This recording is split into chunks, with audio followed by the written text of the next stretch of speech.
Educational second year students, आज हम जानेंगे कि सांत्वना वाले वाक्यों का अनुवाद किस प्रकार होता है।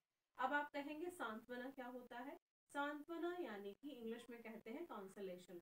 सांत्वना हम कभी भी दे सकते हैं। अगर किसी की मृत्यु हो जाती है, अगर किसी का कोई काम खराब भी हो जाता है, अगर किसी के साथ कोई हादसा हो जाता है, तो हम उस समय उसे सांत्वना देते हैं, उसे कंसोल करते हैं।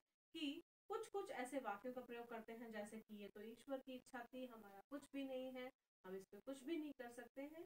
बहुत सारी ऐसी चीजें हैं जो हम बोलते हैं वहां पर दूसरे व्यक्ति को जो समक्ष हमारे है उसको कंसोल करने के लिए। तो आइए उससे जुड़े हुए कुछ वाक्यों का अनुवाद हम देखते हैं। सर्वप्रथम देखें सांत्वना यानी कि कंसोलेशन।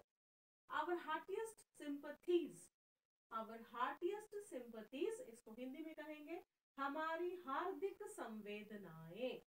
ठीक, हमारी हार्दिक संवेदनाएं। उसके बाद it's very sad Indeed, it's very sad Indeed, यह वास्तव में बड़े दुख की बात है।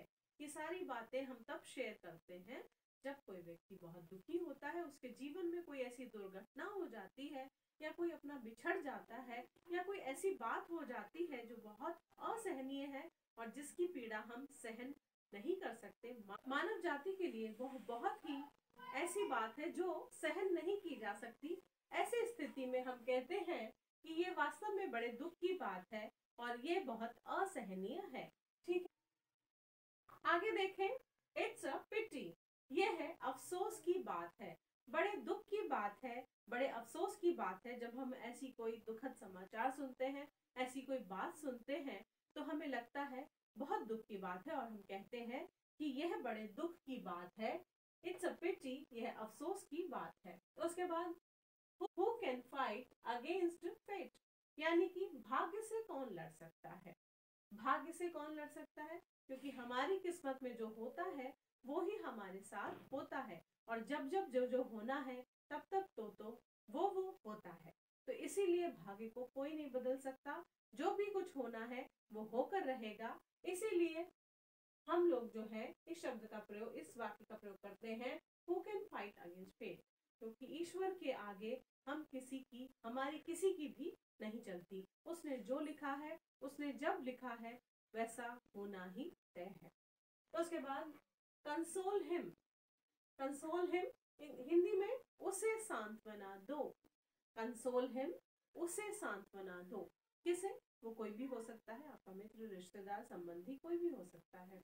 उसे सांत्वना इसलिए दो क्योंकि वो अभी पीड़ा में है, वो अभी तकलीफ में है, उसके साथ ऐसा कुछ घटित हुआ है जो नहीं होना चाहिए था, लेकिन होनी को कोई नहीं टाल सकता। जो होना है उसे होना ही है, जैसे मैंने आपको बताया। तो इसीलिए उसके दुख को कम करने के लिए, दुख तो नहीं कम होता है, लेकिन जब उसके साथ एक दो लोग कुछ अपने सांत्वना देते हैं तो उसका दुख पे कुछ हद तक थोड़ा बहुत मरहम लगाया जा सकता है। उसके बाद that's the way of the world, यानी कि दुनिया की यही रीत है, इस जीवन की यही है कहानी, आनी जानी ये दुनिया बहते दरिया का पानी।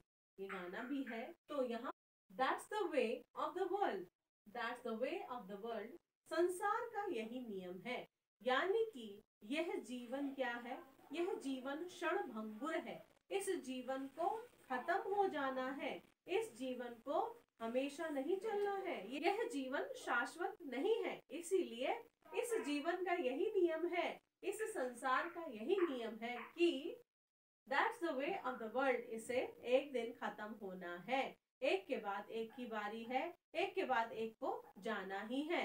हम सब हमेशा के लिए यहाँ पर नहीं रह सकते।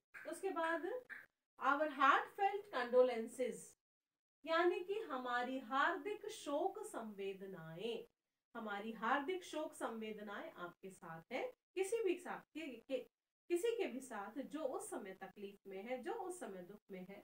तो इस वाक्य का प्रयोग होता है आवर हार्टफेल्ट कंडोलेंसेस, हमारी हार्दिक शोक संवेदनाएं आपके साथ है। उसके बाद है last, may his soul rest in peace, जब किसी की मृत्यु हो जाती है तो ये कहा जाता है may his soul rest in peace, भगवान उनकी आत्मा को शांति दे। यानी उनकी आत्मा को कोई कष्ट ना हो, भगवान उनकी आत्मा को शांति दे। तो छात्रों, ये कुछ ऐसे वाक्य थे जिनसे हमें सांत्वना, कंसोलेशन के बारे में पता चलता है। मुझे उम्मीद है मेरे द्वारा ये अंग्रेजी तथा हिंदी में बताए गए वाक्यों का अनुवाद आपको समझ में आया होगा। फिर से हम अगली कक्षा में मिलेंगे एक नए टॉपिक के साथ। तब तक के लिए धन्यवाद।